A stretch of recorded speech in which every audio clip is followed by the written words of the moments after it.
ଅସୁସ୍ଥକର ଖାଦ୍ୟ। ଅସୁସ୍ଥକର ଖାଦ୍ୟ ଅର୍ଥ କଣ? ଯିଏ ଦେହ ପାଇଁ ଖରାପ। ଦେହ ପାଇଁ ଖରାପ ସବୁ କି ଖାଦ୍ୟ? ତାହେଲେ ଜାଣିବା ଆମେ ସ୍କୁଲ ଯେତେବେଳେ ପଢୁଛେ, ଏବେ ସ୍କୁଲ ଆସିଛ, ସ୍କୁଲ ଛୁଟି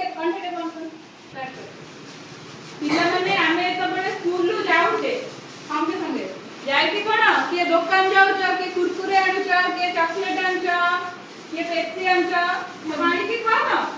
ଦେହ ପାଇଁ ଭଲ ସବୁ ଭଲ? ତାହେଲେ ତମେ ଯେତେବେଳେ ବାପାଙ୍କ ସହ ବଜାର ଯାଉଛ, କିଏ କଣ ସବୁ ଖାଇବାକୁ ଭଲ ପାଏ? ମିଠା କୁରକୁରି, ଆଉ କେହି କିଛି ଖାଉନ? କିଏ କଣ ଖାଉଛ?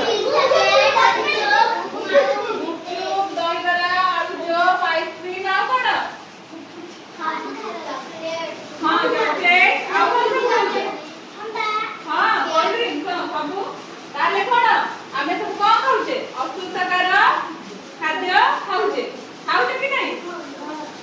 ତାହେଲେ ଆମେ କଣ ଅସୁସ୍ଥକର ଖାଦ୍ୟ ସବୁ କଣ କଣ ଖାଉଛେ? ଯୋଉ ତେଲ ଭାଜି ସବୁ ଖାଉଛ, ସେ କଣ ସବୁ ଗୋଟେ ଦିନ ମାନେ ଆଜି ତେଲରେ ଛଣା ହଉଛି? ଆଉ ସେ ଥିବା ମାନେ 10-15 ଦିନ ଥିବା ଯୋଉ ବାକି ରହିଥିବା ତେଲ, ସେଇଥିରେ ସବୁ କଣ କରୁଛନ୍ତି? ଆମେ କଣ ତ୍ୟାଗ ସବୁ ଭଲ ପାଉନ ଖାଇବା ପାଇଁ? ଖାଉନ ସବୁ? ସେ ଖାଇଲେ କଣ ହବ? ଦେହ ଖରାପ ହବ, ପେଟ ଖରାପ ହବ, କଣ ଆଉ କଣ ହବ? ବାନ୍ତି ହବ। ହଁ, ଅସୁସ୍ଥକର ଖାଦ୍ୟ ଖାଇଲେ କେତେ ପ୍ରକାର ରୋଗ ବି ହଉଛି। ତାହେଲେ ତମେ ସବୁ କଣ ଖାଇବ? କଣ ଖାଇଲେ ଭଲ ଦେହ ପାଇଁ? ଘରେ କଣ ମା ହରିକା ଯୋଉ ସବୁ ଖାଦ୍ୟ କରିବେ, କଣ ଭାତ ଧର ଇପି ଖାଇଲ, ଇପି ସବୁ ଖାଇଲନି, ଇପି କଣ ଆମେ ସବୁ ଭଲ ପାଉଛେ ମ୍ୟାଗି ଖାଇବା ପାଇଁ। ସମସ୍ତେ ଭଲ ପାଉନ ମ୍ୟାଗି ଖାଇବା ପାଇଁ? ଟୋଟାଲ ଖାଇବନି, ସେ ସବୁ ଭଲ ନୁହଁ। ଖାଇବ କଣ? କଣ ଖାଇବ ସବୁ ଘରେ ବନେଇ? ଘରେ ମା ବନେଇଦେବେ ଯୋଉ ଖାଦ୍ୟ, ତାକୁ ସବୁ ଖାଇବ। ତାପରେ ଫଳ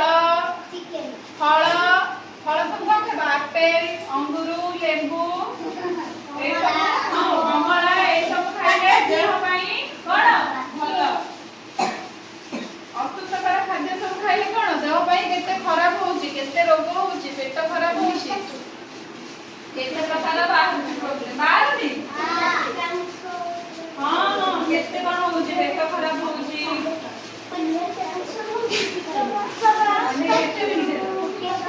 ଅସୁସ୍ଥକର ଖାଦ୍ୟ ଖାଇଲେ ଦେହ ଖରାପ ହବ, ଛାତି ବିନ୍ଧା ହୁଏ, ପେଟ ବିନ୍ଧା ହୁଏ, କେତେ ଯନ୍ତ୍ରଣା ବି ପାଅ।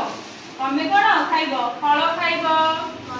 ଫଳ ଖାଇବ, ସବୁ ଆପେଲ ଖାଇବ, ଅଙ୍ଗୁର ଖାଇବ, ଭିଟାମିନ ଜିନିଷ ସବୁ ପିଇବ।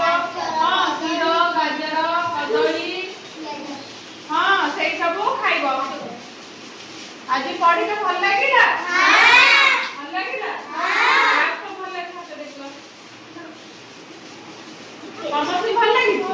କୋଉ ବିଷୟରେ ଜାଣିଲେ ଏବେ? ଆମେ ଜାଣିଲେ ଅସୁସ୍ଥକର ଖାଦ୍ୟ ବିଷୟରେ ଜାଣିଲେ। ଏବେ ଜାଣିଲ, ଏବେ ଆଉ ତାକୁ କେହି ଖାଇବନି, ସବୁ ସୁସ୍ଥ